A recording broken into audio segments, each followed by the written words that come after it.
Good morning, Grace. Good morning, ma'am. Can you tell me about yourself? Okay, ma'am. My name is Grace Matelos Tabanya, 32 years old. I live in 407 Batinay, Prosperidad, Agusan del Sur. Okay, I have few questions for you to answer, so let's start. Why do you want to work as a maid? Because I want to earn money for my future. Okay, why you choose Malaysia when there's a lot of other country? Because Malaysia is near in the Philippines and easy adapt their culture.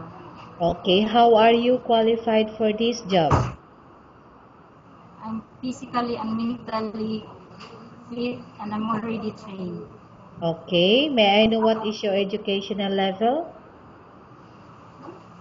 I'm college graduate taking up electrical technology. Okay, what is your recent experience?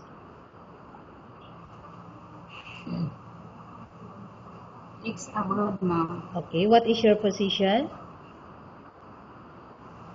Domestic helper. Okay, have you worked abroad before? Yes, ma'am. Okay, can you please tell the place in how many years you work for? In Hong Kong, 3 years finish contract. Okay, do you have experience of taking care of baby? Yes, ma'am. And whose baby you taking care of? Daughter of my sister. Okay, and how about elderly people? Yes, ma'am. And whose elderly people you taking care of? My grandfather.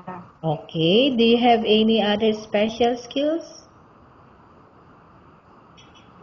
Yes, ma'am. Can you please tell me what are your special skills? I can teach the children. Uh-huh. Are you willing to learn new skills? Yes, ma'am. Are you willing to work with a family where the mother-in-law or any relatives stay together? Yes, ma'am. Currently, are you still working now? No, ma'am. Do you know how to cook? Yes, ma'am. What sort of food can you cook? Filipino and Chinese food. Okay. Are you aware that you will have to do washing, cleaning, ironing, and cooking?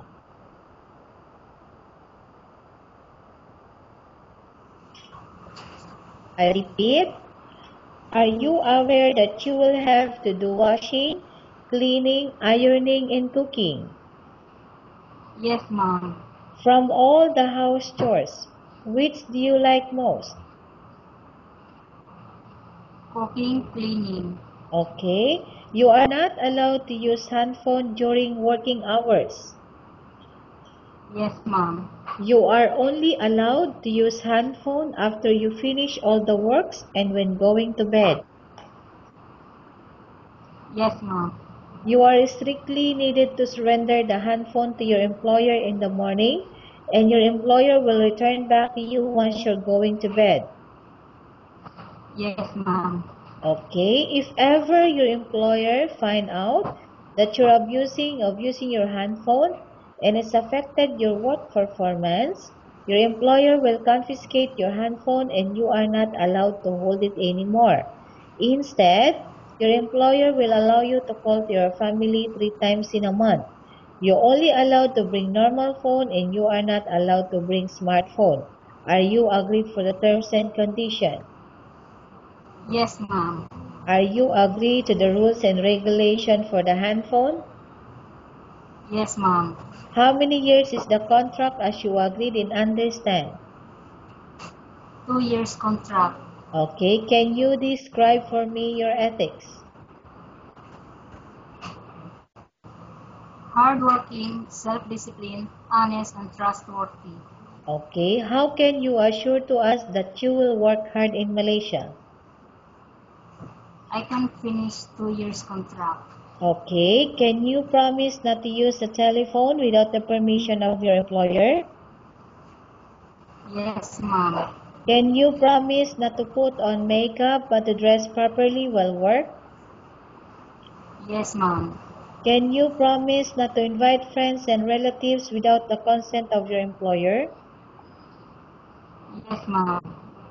Can you promise not to ask for advance salary from your employer under any circumstances? Yes, ma'am.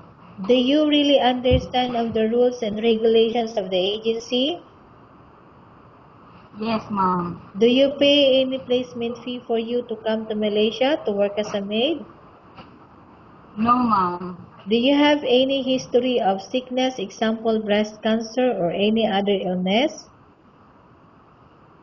No, ma'am. Do you suffer from any skin diseases, allergy or physical defect?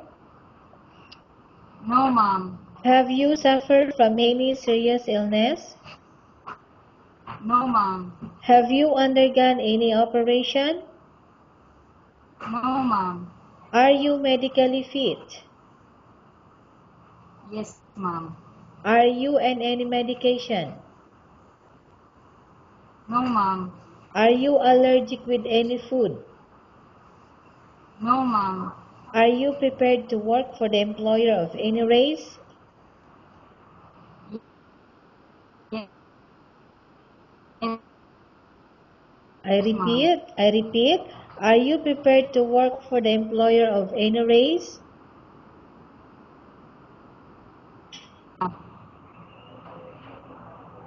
I repeat, are you prepared to work for the employer of any race?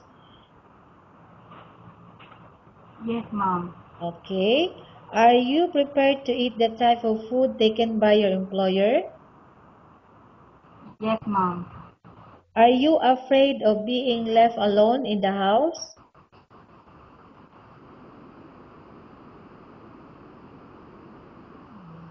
No, I repeat, are you afraid of being left alone in the house?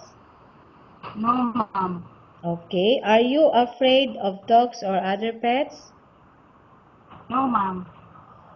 Can you promise to work according to instruction from your employer? Yes, ma'am. Do you have any immediate family working in Malaysia? No, ma'am. Okay, Grace, we have finished our question section. Let's go to case study. I have a case study for you and I want you to answer me truthfully. Okay? Okay, number 1. Upon arrival in Malaysia within 6 months, if ever any of your family members passed away, what will you do? Will you continue to work till finish your contract or you will go back? I will finish my contract. Okay, number 2. Tell us about yourself and why do you want to work in Malaysia as domestic helper?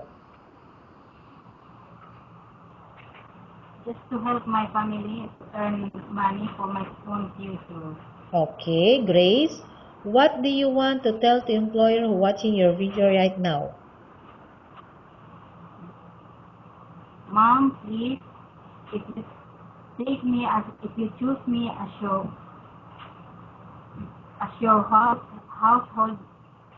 housemaid, I will promise you that I will do my best. I will follow all the household chores and I will be hardworking. Thank you, Mom. Okay, thank you very much, Grace. We will update your agency if there's any selection made by the employer. Okay, Mom. Thank you, Mom.